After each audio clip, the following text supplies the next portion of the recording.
If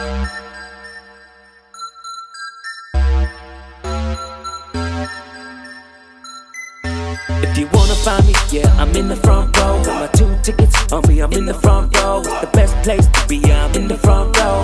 Best place to be, yeah. If you wanna find me, yo, I'm in the front row. Got my 2 tickets on me, I'm in the front row. The best place to be, I'm in the front row. Best place to be, yeah.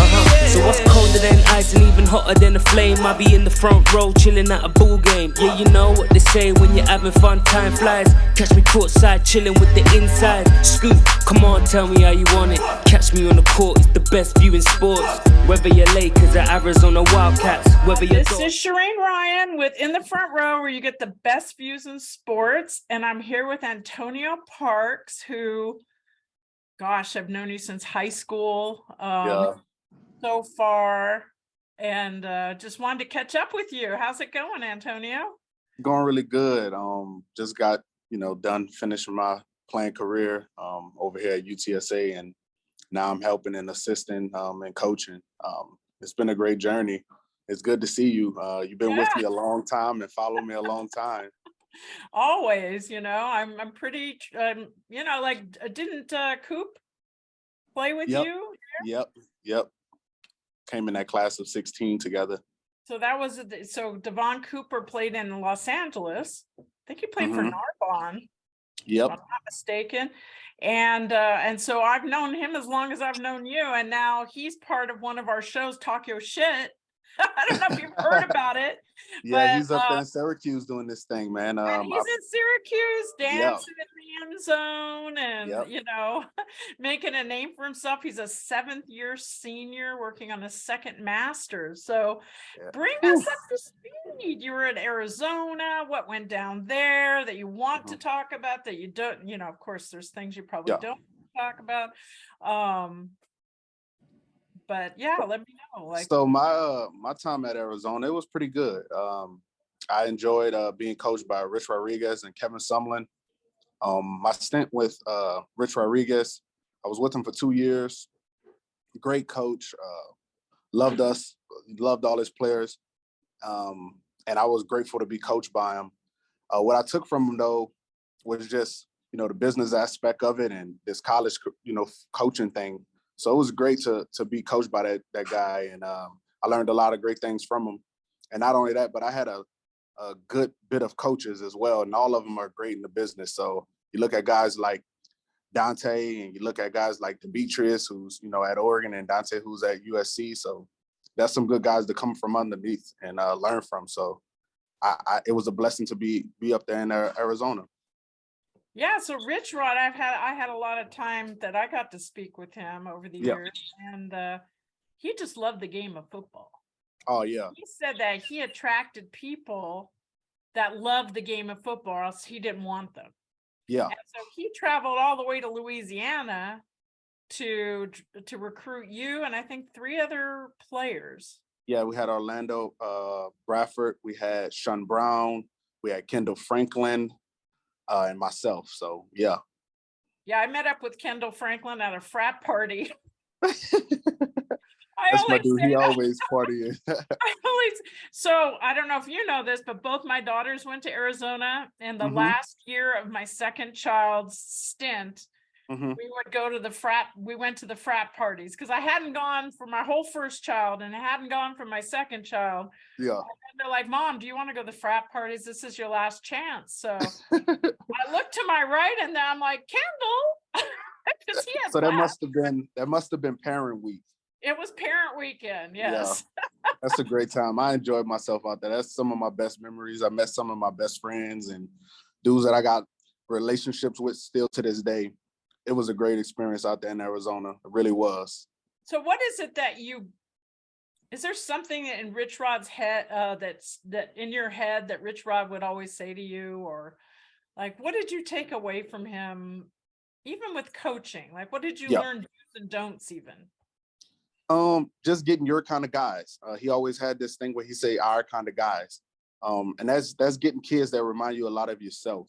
You're going to get the best out of them. So that's something that I take from him, and something that I will always carry with me is just getting your kind of guys, your kind of people that love football, people that live and breathe and die about it. So that's something I take from him. And that experience with him, he got a lot of those type of guys, Khalil Tates, the Shun Browns of the world, the guys who probably didn't have all of the measurables and, probably didn't, was a big 4 or 5-star recruits. But when you watch their tape, they love football, they play football, and they play hard.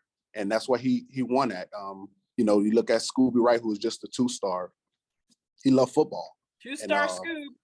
Yes, sir. And so when you invest in guys like that and guys who really believe in ball and really have those abilities to go out there and go play and compete, no matter what their measurables are, you can win with guys like that. So I always will take that from him. I agree. And I think on the recruiting trail, people are always looking for the stars, but the stars are diamonds in the rough.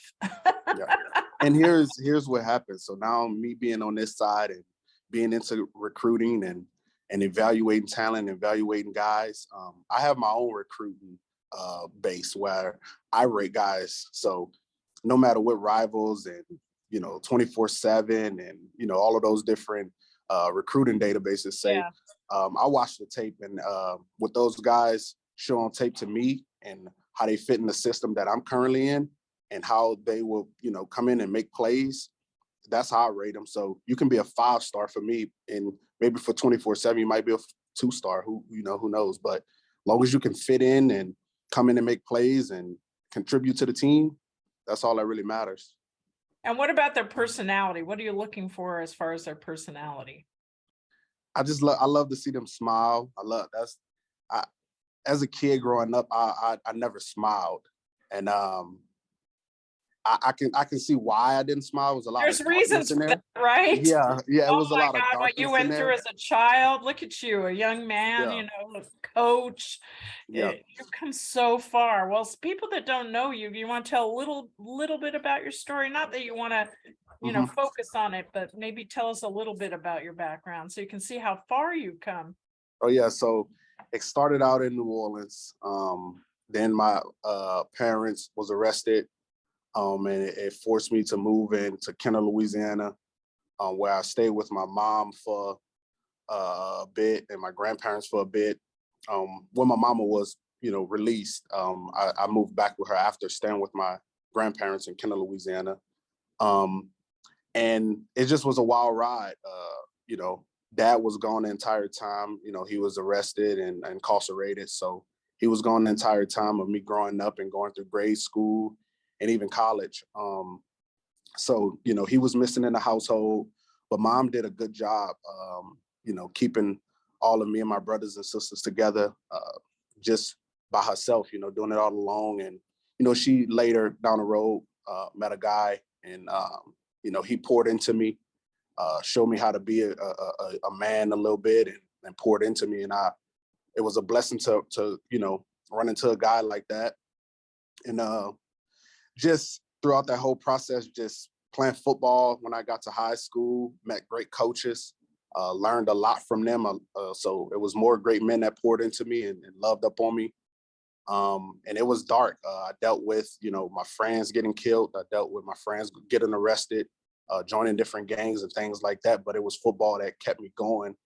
And I recently been thinking, looking back, at my previous, years in life, sort of say, man, it's a blessing to be here where I'm at right now because it could have been different so easy.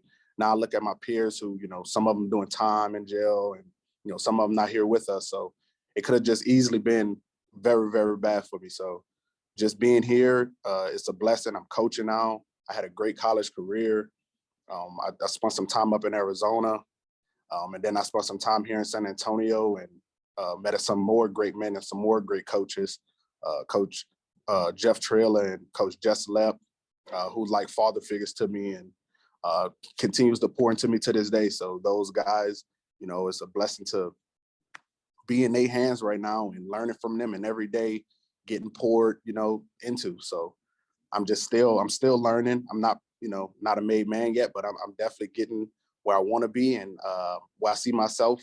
I see myself getting there. In 5 years, where do you see yourself? In 5 years. Question. In 5 years, I see It's myself. an interview question, by the way. You will be asked that question if you ever like go for a job or something. They'll say, "Where do you see yourself in 5 years?" In 5 years, I see myself being a passing game coordinator, running the entire secondary at a great university. That's fantastic. Yes. Have you thought of HBCUs or anything like that? I haven't, but if it came along and the opportunity presents itself, and it's a great opportunity for me and for my my family, and for me to better myself and better my coaching career, it's something I'll be open to. I know Jacob Alcidic is coaching somewhere. Yeah, I don't know we if it's actually high school or. Yes, we actually reconnected. I believe he's at Oregon State. He's a GA over there. With And we who? actually, With the offensive coordinator who was at yeah, started with the M. I want to say Mikowski, but it's not. yeah, he's the O-line guy. He's over there too. He was with us at Arizona as well. Right. So he was with Rich Rod, and then he left, and Rich Rod left, and yeah, it was just all over the place. yeah. But I actually reconnected with him, and we had a great conversation. Also, Sean Brown is coaching now. He's with his dad. Yes, he's with his dad coaching. So I mean, it seems like when you're done playing, you still have that love for it and that passion for it and that knowledge that you can pass on to other young men. So it's definitely something that you can consider wanting to get into. And it was great for me. Once I was done playing, I want to say about the bowl week as we was prepping for San Diego State, I kind of went up to my coach and just asked him, like, hey, what do you think about me being a coach? And I didn't think that they'll bring me onto their own staff and work with me. I was more so thinking of high school ball around the San Antonio area, all the Texas connections that they had. But skip all that, go straight to D1 college football. Just skip all the high school. Yeah, and those guys do a great job with me. I mean, to say the position that I'm in and the title that I have, you don't really get this opportunity to recruit and handle, a position that they let me be me, they let me do me, they let me coach those guys. I mean, I truly coach those safeties. I truly get out there and do individual with them. I truly get out there and get on them. And then special teams units, coaching up different guys at different positions on different special team units, and then recruiting. It's kind of something that I've been making a splash in and making a name for myself in recruiting. So it's been great. Any coach can get a great recruiter. That's what they even say. They say the head coach is a great recruiter, the defensive coordinator, the O-line, like anybody, any level in college, if you're a great recruiter, they love you. So that's do you tap Louisiana at all, or do you just stay in Texas? I'm heavy in Louisiana. We started in Texas, that's what the head man says, but I'm in my area pretty good. I'm currently right now on roster. We have Cliff Chapman's from McDonald 35 in New Orleans. We have DeWine from Landry Walker. He's from New Orleans. We have Pig Cage, who's from Kenner, Louisiana. And I helped, bring him in and get him in here. We got Joe Evans from Haynesville, Louisiana. Assisted in that as well. So we got some dudes. We heavy in Louisiana. So that's good, though. I mean, that's another thing. Like, you're focused in an area that a lot of people aren't. Number one. Oh yeah, most definitely. And you haven't lost your accent, so you haven't become a Texan. I don't know. I heard New Orleans. The way you said it, you definitely have a New Orleans accent still. I don't know, because so I talk to some of my friends and my family from back home, and they say you sound in country. I can't never tell, and I never try to change my accent I always just I could say I have been fixing my English a little bit, and it's been getting better. there's a Texas word. You probably pick up a few words in Texas, Oh yeah, most definitely. I mean, my head man, he's more country than ever. Gilmore. So I mean, I'm around a lot of East Texas and heavy Texas and Oklahoma. I DC from Turpin, so. I love it. Oh yeah, definitely. What was I going to say? I remember I wrote an article about you about a tattoo. You put an A on your arm. Didn't you put the block A on your arm? Yeah, I actually put it on my arm. It was huge for me. That's huge. Oh yeah, I mean, Kelvin McGee, rest in peace to him. God bless his soul. That guy come and get me from Louisiana and pulling me out there, that was huge for me. That block A will always means something to me no matter what happens. Me going there changed my life forever, and I'm always forever in debt to that place. Did you happen to get another logo when you went on to your new school, University of Texas San Antonio, right?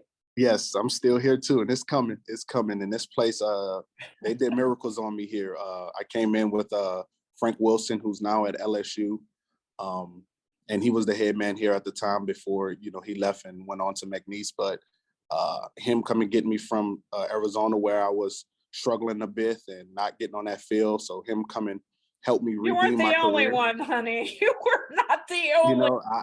I mean, there's when you're a dealing with a whole coach, set of Rich Rod guys didn't see the field and they should have. That's why I feel that and it happens. The Sumlin era was one of the worst eras for Arizona football. Yeah, and that's the way of the land. Sometimes you get caught up into bad situations, and you don't things don't pan out the way they're supposed to. But I reverse that and I say it does happen the way it's supposed to happen. It does. So, and it was all part of my story, so when that chapter closed, like I said, Frank Wilson came, got me, and helped me redeem my career. And then I was, welcomed with open arms with Jeff Trill, and they even helped me even more. I became a starter for the first time in college. I started 2 years for them, and played in a great defense. We went on to win the conference championship last year. Wow. And I had great success. So everything happens for a reason, and I'm forever in debt to these places. And you have experience in 2 different conferences. Yes, and I have a whole lot of coaches that I had. I had about 10 position coaches, and I take great lessons from all of them. I take bits and pieces from all of them, the way they teach, and I see myself in a lot of them. Just the other day, I was out coaching on the field, and Dante Williams once told me about time, that you don't have time. And now that I'm on this coaching side, I'm saying, dang, these kids, they don't have time. You're like, nothing is guaranteed. So you got to go out there every day when you give an opportunity and take advantage of it, because you really don't have time, because you can say, oh, well, I'm gonna get it next year. Well, I'm recruiting somebody better than you. So you don't have time. You know what I mean? And it's just, you just got to have that mindset, man. I don't have time. I got to go out there every day, and I got to work hard. And I just see myself so much like those guys that coach me. And it's just crazy how it all happens. But, like I said, everything happens for a reason. So I'm just grateful. Now, one thing I took away from Rich Rod, not just one thing, but one thing, he was always one of these guys that said, you're going to play all 60 minutes. Oh, right? yeah. All the way to the end of the game. You're not giving up 5 minutes ahead of time, none of this, right? Mm-hmm. I think without Rich Rod working his team that way, you never would have had that Hail Mary to, Austin Hill from Anu Solomon. The game that will go down in history as one of the most bizarrest wins coming. I mean, literally, I went home from were you on the team at the time? No, so I was actually getting recruited at the time. So I was watching. Oh, okay. Talking about the Cal game when they wore the all white. I remember it. Yeah, we went to the bar because the Pac-12 channel was not available at the time. So we went to the bar to watch it. And I never leave early, leave early. And my youngest daughter was actually at the game, and she left early and listened to it on the radio. We left early and we were down to like 20 points. And I was like, there's no way, there's 5 minutes left. It's over. I went home. By the time I turned the radio back on, we were like, we're going for the final touchdown to win the game. It was, that's what I personally learned from him. Like, you have to play all 60 minutes if you want to win. You can't give up or say I'm ahead by 20 or whatever. You just can't. And what it start with is his kind of guys that love football, and it's never over until that clock says it's over. So fighting down to the wire, giving perfect effort. That was all about Rich Rod. Rich Rod was all about that, playing fast, playing physical. That was just his way of football. And that's something I took away from him as well. Play the game, keep playing. Yeah, there was some controversy with one of your roommates.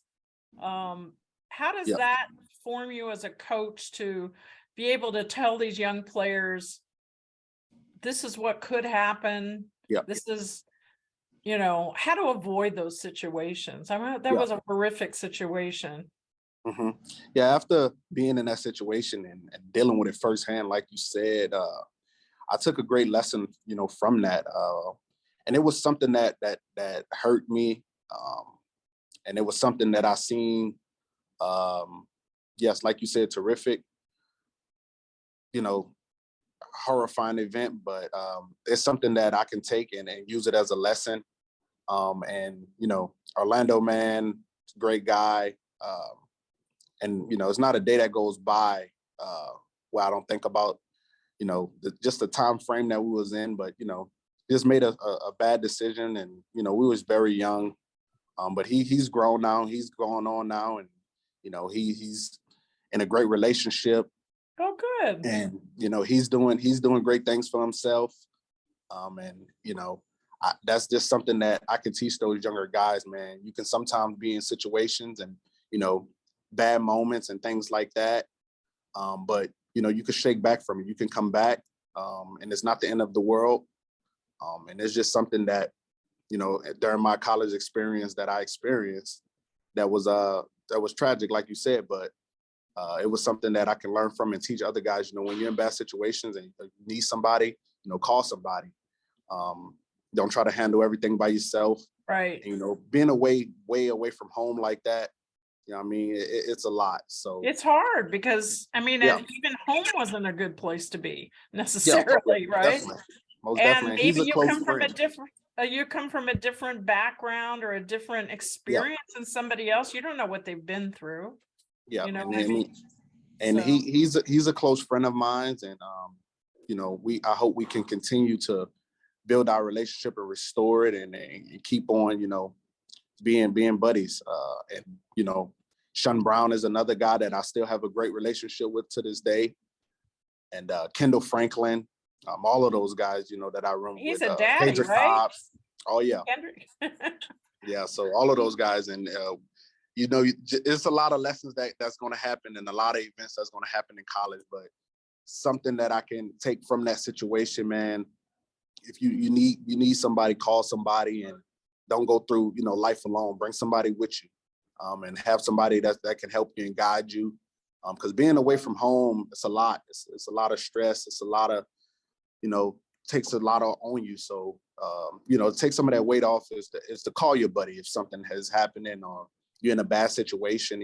Alcohol, drugs, all of that plays a part.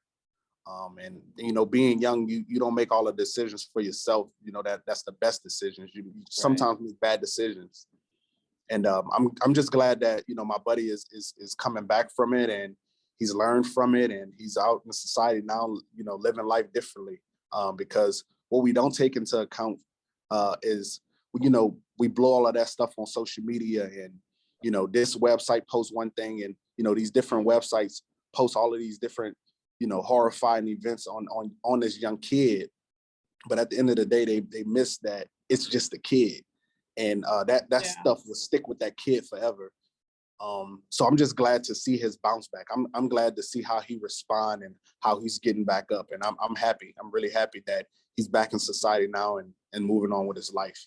He did his time. What do you got to learn from that. So it's really great to hear that. It really is because, you don't know this part, but when I was hearing your story and writing about you, and I think you were a person who was very open to having me write your story and getting your story out there, and you were very vulnerable as a young man, going from Louisiana to Tucson, Arizona, I can't tell you how many times I actually was praying for you.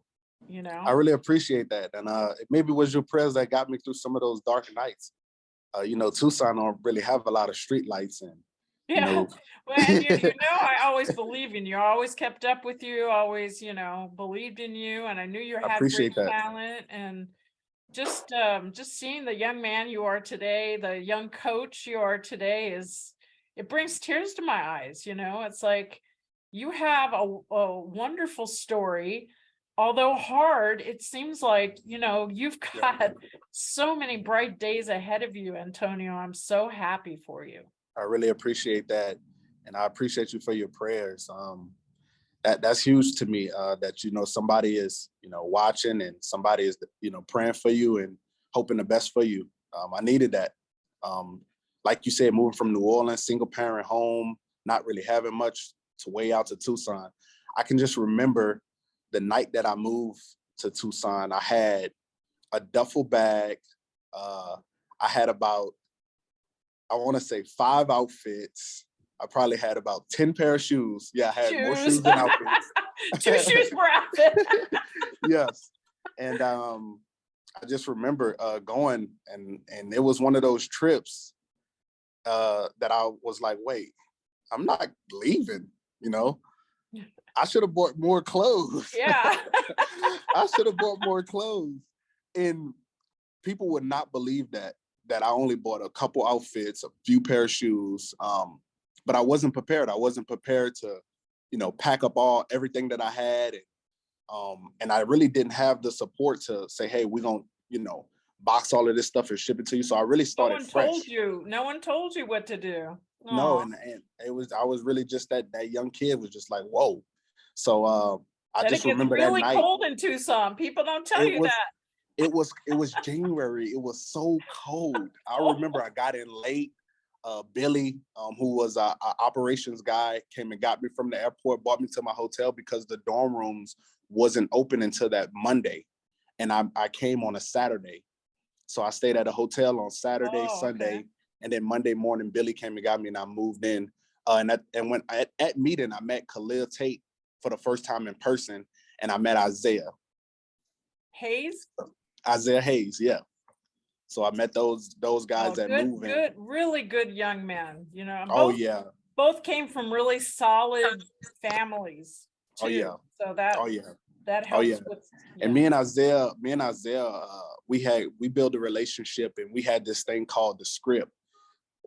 We wasn't getting what we wanted out of it at the time during our college career. We wasn't getting all of what we wanted playing wise, playing wise, and we wasn't getting out of it what we wanted, right then and there our freshman year, because we felt like we could compete with those guys. But we had this saying where we used to say the script. And that's just stick to the script. Just stick to it. Just stick to whatever you're doing, because, your story is different than the next man's story. And just stick to your script. And we just had this thing where we always say, hey, man, the script. So that's just something that we stuck to and that we did throughout that college career. And that helped me a lot get through a lot of times of, some games I might get 5 reps and some games might get, 3 reps. But I just knew the script. I said the script. My time is coming. And when it does come, I'm going to enjoy it. I'm going to enjoy this football thing. So that was a great thing to go through. Yeah, that's a wonderful story. And also the time, getting more time in college to mature, to get more experience, to watch more football, that had to help. Oh, yeah. Sitting in those meeting rooms, I could just remember being way out. You got to think about this. I come from New Orleans. Let's backtrack. I was sitting out in Boulder, Colorado one night. We're going through the script tape before we go out, before we go to bed, before, they do lights out. And I'm watching script tape against Colorado. We out in a nice hotel. Just those little memories that I always will always and forever will remember. Just going through those type of moments. Out in Colorado, it's snowing. We're about to play a really good Colorado football team. And then Khalil Tate goes out the next day and have a crazy football game. Mr. October. And goes out and have a crazy football game. And he wasn't getting all of that he wanted out of it. And his time came, and when his moment did come, he went crazy. And I had sideline seats to watch that. It's those moments that I remember and things like that. Oh yeah. You still talk to him and Isaiah?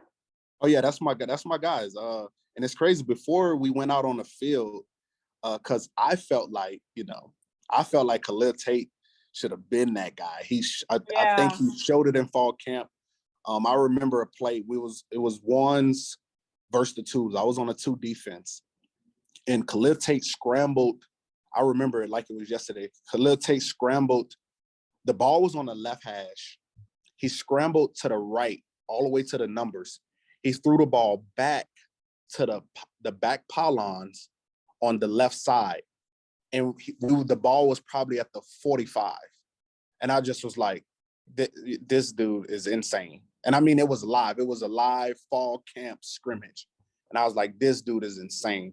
And he continued to build. He continued to, rep, and he continued to show himself. And when his moment came, just to see that guy go out and explode and become a Heisman candidate, a guy that I knew and was really close friends with, it's things like that I always will remember. I honestly feel if he had the same coach and the same O-line the next season, it would have just been better. But he didn't have Jacob. Talking to Jacob, and I got pretty close to him as, another player that actually gave me access to talk to him. He told me something very interesting. He told me, look, in the beginning, I didn't know how to help Khalil because you never know what he's going to do. Right. Yeah. So the first year I was, the O-line, now I'm in charge. And now I know what to do. Now we figured it out. And when I figured it out, now I can make a hole for him, or I work with, Michael Elatisi was on the O-line, and he was a 4-star guy who was hardly played the next year too, Oh yeah. I mean, that's kind of happens with coaching changes, they kind of have a different, mindset, a different mentality, a different, different mind about how they do things and how they go about business. And it's all understandable. You like what you like. You evaluate what you evaluate. If you like a guy that's 6 foot or 6'2", and you rather have that out there than a guy that's 5'8", I get it. Now that I'm on this side, I definitely get it. You got to protect yourself out there on the mileage. You know what I mean? And you're learning a lot. That's just something you don't understand why you're in the moment and you plan. But I get it, and that just was, that's the way the dice was rolled, and I had to deal with it, and a bunch of other guys had to deal with it. So but the great things is it's not even a plan. It's not the football games that we want to lose. It's the relationships that we built. It's the brotherhood. It's us going on travel and, chartering planes and going to different cities together and building relationships and creating bonds that last, a lifetime. That's the things you will remember when you're done. Not the games you won and lost. Of course you'll win. Of course you're going to lose. Of course you're going to win some championships. You're going to reflect on those type of things. But it's those relationships that last a little bit longer. I love it. Sounds like you have a huge family now. Oh yeah, I have a huge family. Having everybody at UTSA as well, right? Oh yeah, I mean those guys. Sheesh. I had a great 3 years with those guys. The relationships that I have, Tariq Woolen, just to be with him, in season 19 when they moved him from receiver and moved him over to corner, and I just remember him crying in the locker room, and being down about it. He didn't understand it. Just a young kid didn't understand it. Just 2 years later, get drafted. He's playing for Seattle right now. I love it. 4 interceptions. Just had a great game against DeAndre Hopkins. Just because of that, that thing he was crying about moving that corner.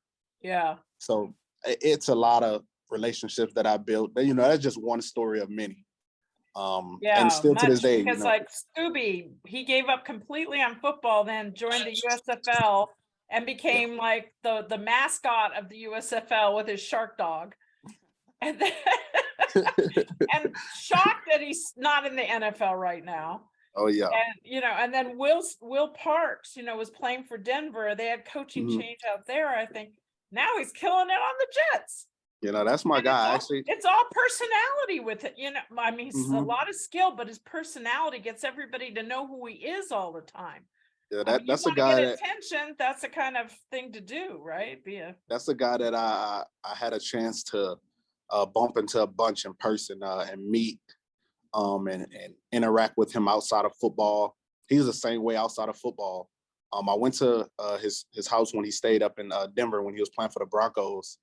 And he's full of life, man. He wants to have a good time. He wants to, everybody to enjoy themselves. He's a psycho a little bit too, because, he all hyped up and, staying up and then, he'll jump up in the morning and go work out, sticking to his craft. And that's that guy, man. That's just who he is. And he's continuing, and I'm glad to have had those interactions with him, and glad to see him doing his thing at the next level and continuing and beating all odds. It's a lot of odds stacked against that guy, and there was a lot of odds that stacked against him. He sat out a while too. Last year I kept up with him a bit and watched him sit out and then get his opportunity and go ball. So yeah, it's great to see that, man. It's great to see that. So I hope to continue to watch him play and continue to do his thing.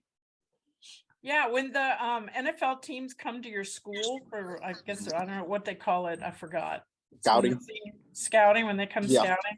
And there was a photo of him running. And you could see every muscle in his arm, in his stomach, in his, and you could see how ripped he was. Like, he was completely like nobody fat, worked out. He was ready to go. And he told me a little cute story that he talked to John Elway. And Elway's daughter went to U of A, by the way. Oh yeah, I didn't know that. And so they shared a few stories. And he got along so well with Elway that he felt like he knew that Denver was going to draft him. Yeah, that's dope, man.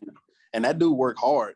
Even when he was, going through his training process, just seeing him during some of that off time when he'd come back to Arizona, he worked.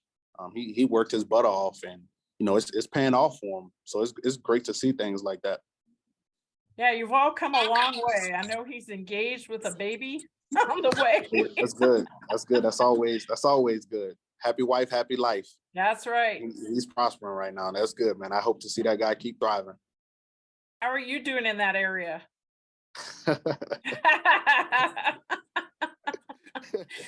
No one's put chains on you yet. I'm getting there. I just hope to over the next course of this next year, I hope to be in a position where I'm doing some of those same things. So we'll see. Well, you never know where you're going to be or what you're going to do, but I have a feeling that your UTSA is not going to want to let go of you, because you're just I hope not. add a whole lot to any team. So I really appreciate that. I think I definitely do. Being a guy that saw both sides of it, coaching changes, not playing a lot, being a guy that's second and never getting that chance to go out there and get more than 10, get more than 15, to being a guy that can't come off the field that plays 90. So I know how both sides feel. I know how to relate to them. And then that guy that grew up with a single parent, a mom who struggled, getting me a pair of shoes. But she did. She got me a lot of them. So I can relate to those kids. I really could. And as I'm keep on growing and, learning, that's what I'm learning it's all about. It's about those kids. And that's my goal, is to get as many kids as I can, get them out, get those kids that just remind me of myself, and just pour into them, give them life, teach them a lot about, football, teach them a lot about things outside of football. So I just hope to continue to grow and continue to just be a great example for these kids. I know you will, because you can seem extremely open-minded. You love people, and you love the game of football, and you're a student of the game. So Yes, you got it all going for you right now. I'm still learning. I have some errors. Oh, everybody does. I'm almost 60 and I'm still learning. You never stop learning. Yeah, I think when it's all said and done, though, I think I'll be a great one. I think, the position that I'm in and the guys that I'm working with now, they really teaching me. They're really teaching me a lot. Just left. That's one person I want to shout out. I met him in 2020 when he first got here with Jeff Triller. And he believed in me more than I believed in myself.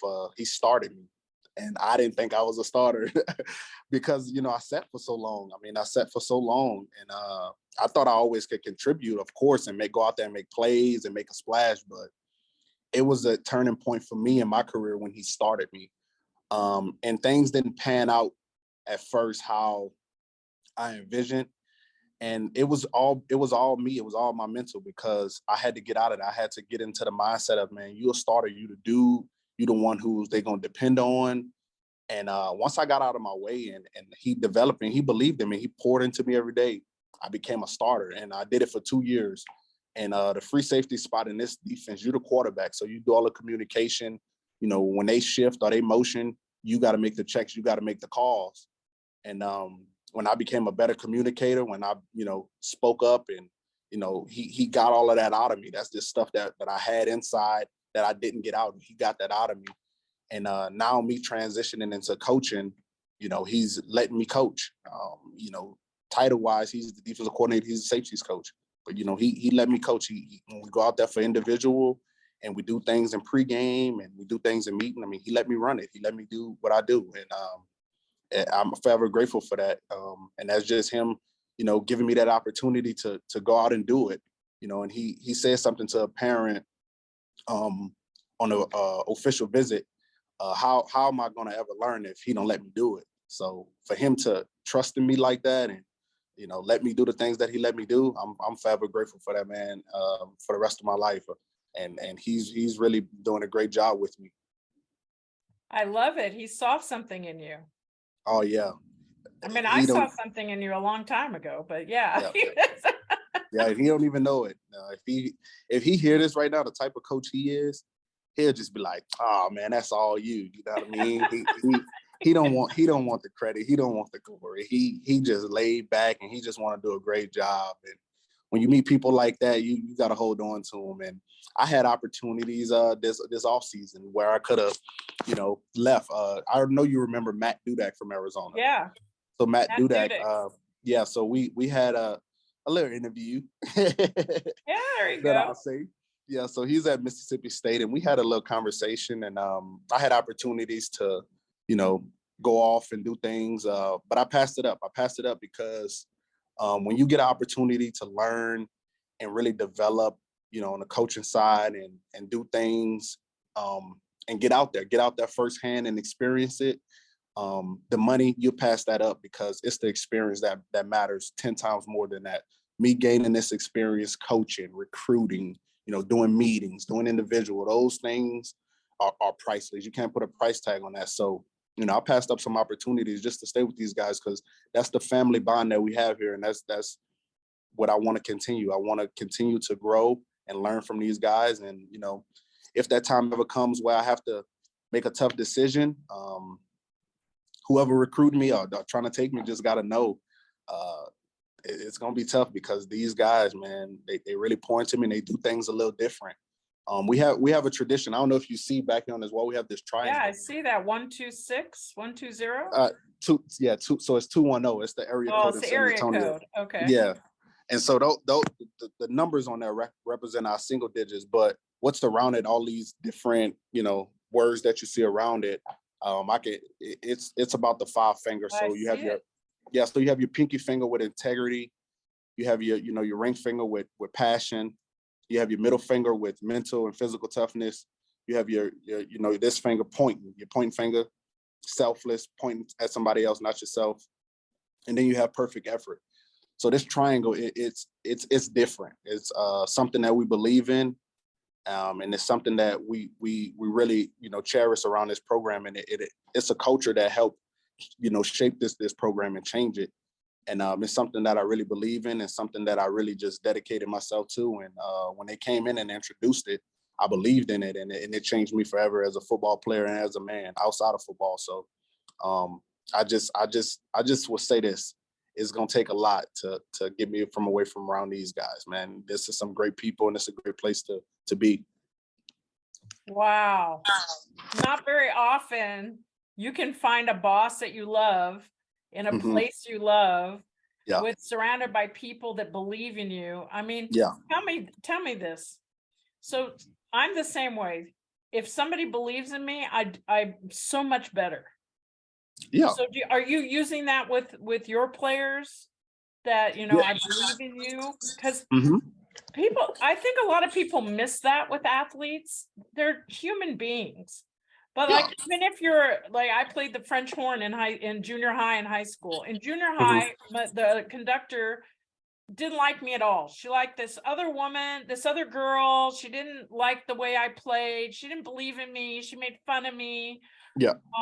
And then I went to high school, and my high school conductor was so happy to have a French horn player that he believed in me, and I had solos, and he put me on Yeah. the jazz band, and it just made so much of a difference when someone's believing in you, you know? Yes, it takes that pressure of you always feeling like, man, I gotta go out and prove myself. It takes that pressure off, man, I don't want to mess up. It takes that pressure off you. And it's more so like, I'm gonna just go out there and just play. I'm gonna just go, I'm gonna just go, occasion, right? I'm gonna just rise to the occasion, and whatever Yeah. happens, happens, because I know that the man behind me believes in me. So I'm gonna run through a wall for him. He trusts me, he believes in me, he pour into me every day. I'm gonna run through a wall for him. I So think that's something that key. I'm gonna take from him. And Yeah. Jeff Trilla, he does that a lot with these players. He pour into them, believes in them, trusts them. So they respond well. We've been in a lot of tight ball games, and I think the reason why we've come out on the better side of it is because the belief, just us just believing in ourselves, believing in our culture, believing in our family, trust, just all of those things that everybody preach. But when you truly have somebody that believes in you and trusts you, you can go a long way with that. And he believes in players. You know, he says that all the time. It's not about coaching. It's way overrated. It's about them kids. It's about them players. And it's so true. They go out there and make the plays. They go out there and make it happen. It sounds like you're in the exact right place where you need to be, and those offers will always be there. Oh, yeah, Matt's no gonna doubt. always work at some place. Rich Rod's always gonna be somewhere. All your friends No are gonna doubt. be somewhere. At some point, Will Parks is gonna have to do something. Oh, yeah, And you no know doubt. he's gonna want to coach. Oh, yeah, I can see him on this side. That definitely, with that energy and that passion and the knowledge that he has, definitely. So yeah, just keep broadening your horizons, you know, Yes, and there's a ma'am. lot of athletes and coaches now on LinkedIn, which they weren't before. Oh, yeah, connecting. Connect. So just keep Connecting. connecting with people. You Oh, never yeah. know. Post your Oh, yeah. stories. And if you ever want to write for In the Front Row, let me know. You can be a writer. I appreciate that. See, look, even you trying to take me from my family right now. You can be with your family, just have a little bit on the side. That sounds like a good idea. I've been getting into a little bit of writing, but it's been taking notes though. I take a lot of notes from Coach Trilla, the things that he preaching in the meeting rooms every day and the staff meetings. I write a lot of that stuff down, and I've become a little bit of journalist myself and jotting That's little notes good. here and there. Well, fine. But You could write for their website, just, you know. yeah, and it's been helping me. The newspaper. Oh yeah, it's been helping me. I think I always was like, man, why do people read? Like, who sits down and just reads a book, and who sits down and just write? But now I'm, me sitting on this side, and you got to write these things. You got to take down notes. You write about how your day went, stuff you'll look back on and be like, I remember that day. I remember I took those notes from him. And it's crazy. As I'm reading and I go back into my notes on my iPad, I can literally hear his voice preaching it in front of the team. And this notes that I had from when I was a player. And I wasn't a huge writer or nothing like that until he got here. He wanted a notebook and pen out in every meeting. So when I look back at my notebook from 2020, we was going through COVID. Then we're dealing with George Floyd, and I got all of those notes from when we was meeting on Zoom. Wow. And it just amazes me how I go back and look at that stuff, and it brings tears to my eye. I remember sitting in the house, and COVID was going on, not getting outside. And as I'm reading, I'm thinking about, dang, I remember this meeting. Like, I remember this meeting in April or in May. I remember it because I dated. I jot down different notes. And I went back and read it just the other day as I was moving, because I moved places, and I found the notebook. And as I'm reading, I went back and was like, dang, I remember this time. This is when I first met Jeff Trilla. Who would ever think I'd be working for him right now? See, those are the kind of things. Journaling is great because you can write a whole story about your life. Absolutely. Make a movie of it. Who knows? Absolutely. Absolutely. I always think big, really big. Oh yeah. I've been thinking huge myself. Yeah. I've been setting goals. I've been wanting to do different things, and it's crazy. It's not even my goals now. It's not even about me. It's about the team. It's about me doing things, for kids. It's crazy. I used to have goals where I used to, okay, I want to be here at this point and I want to do this at this point. But now I got goals of, man, I want to help, assist and sign the best recruit out there. The guy that's going to help the team. I want to help other coaches bring in some of the best players. I'm just super invested into what I'm doing right now. I'm putting everything into my craft right now, and this is my craft. And the same way I used to attack, the day as a football player, I'm attacking it as a coach now. How can I be better as a coach? How could I be better for, the next person? How could I be a better teacher? It's just things right now. I'm just pouring into others right now. And, I get my day later. Well, you're going to get your day, and don't forget about me. Oh no, I always remember the story. I always remember you. 7 years later now, we still having conversations, and you was with me during my recruiting process. It's interesting, isn't it? It's just, and just like Devon Cooper of all people is back, and Khalil came back for the episode. We made an episode of them. They competed with T-Mac, with this guy who's a host of Talk Your Shit. Mm-hmm. And we had a whole competition with a referee and everything. It was very funny. They were talking a lot of crap to each other, and they got points. It's those relationships. It's those relationships. Just how you built. Think about it. You built a lot of relationships with with recruits. Think about me being on all those different teams and all the different relationships that I built. It's insane. Yeah. Well, and you're a friendly person, and you're a lot of fun and goal-oriented, but have a good heart. So I always knew you had a good heart from the beginning. People know that about people. You know what I mean? Mm-hmm. You can just feel it. It's a vibe. You can just feel it. It's the vibe you get from them. You can pick it up. You speak with them, and you just let them speak and let them have the floor sometimes, and you get to learn them. You be like, dang, that's a sharp dude. I sometimes leave a phone conversation with recruits, and I like them a lot more after speaking with them. You know what I mean? I like the film, of course, but when I speak to them and learn them as a person, I'll be like, God dang, I like this kid. And that even makes me want to recruit him even harder, because I'm like, God dang, he got a story. He remind me of myself. I like this kid. I like him even more. I like him more now than I did before when I watched the tape. And I feel like that as well, because I will go to these premium events where I interview 15 players in the course of an hour. And as I go through each one, I try to get I want to help promote them, a little bit, get their story out there. But then you'll find that one kid, or there one or two kids that, like Kyle Ford found me and I found him. Like when he plays for USC right now, had a great game against Arizona, but he just wouldn't drop a pass, and it was just a training. Yeah. So I said, I don't know what your name is, but you haven't dropped a pass yet. Can I interview you? And then he would find me at all these events that I was, and I just kept interviewing him. Now he plays for USC, and he's a star over there. But I have a good eye too, so I can help you recruit. So maybe when I'm a head coach one day, I can bring you in. You can be, recruiting coordinator. You can help in that, operations building. You can help do something around football. You got a great mind too. And you've been around it a long time. I would love it. Well, I do interview a lot of athletes, so I can tell you, integrity, and some will say yes ma'am, and others are like looking around. They can't even look at the camera. Yeah. But it's just, it's, and they got to get used to it. I wasn't camera and speaking. I wasn't that speaking guy either when I was a high school kid. It's crazy. We just was in the D staff room, and we was talking about a kid who probably have some red flags. And I don't know why, but the kid with the red flag, I mean, I'm not down on him. He's a kid. It's something along the way that, we can help. Now, of course, it can't be too crazy, but if he got a red flag and, he's messing up a little bit, he just probably need a hug. I needed a hug too. I made some mistakes in high school too. Or and tell him what the red flag is, so he can explain why he has it. Maybe, I don't know. Just a kid. And I'm huge on second chances. Probably even third chances, because I just know that, man, sometimes you just need love. You just need a new scenery, and be poured into. And that's what it's all about. Yep.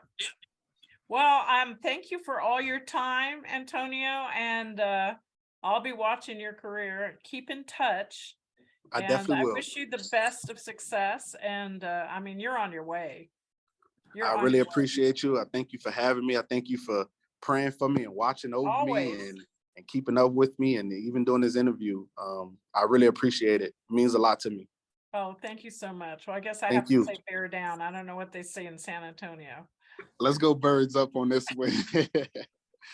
Bear down, birds up. We can go both. I'm an alum at both, so I got my bachelor's at Arizona. So, really? I got my master's I didn't here. even know that. You got your bachelor's. So you got a master's at UTSA?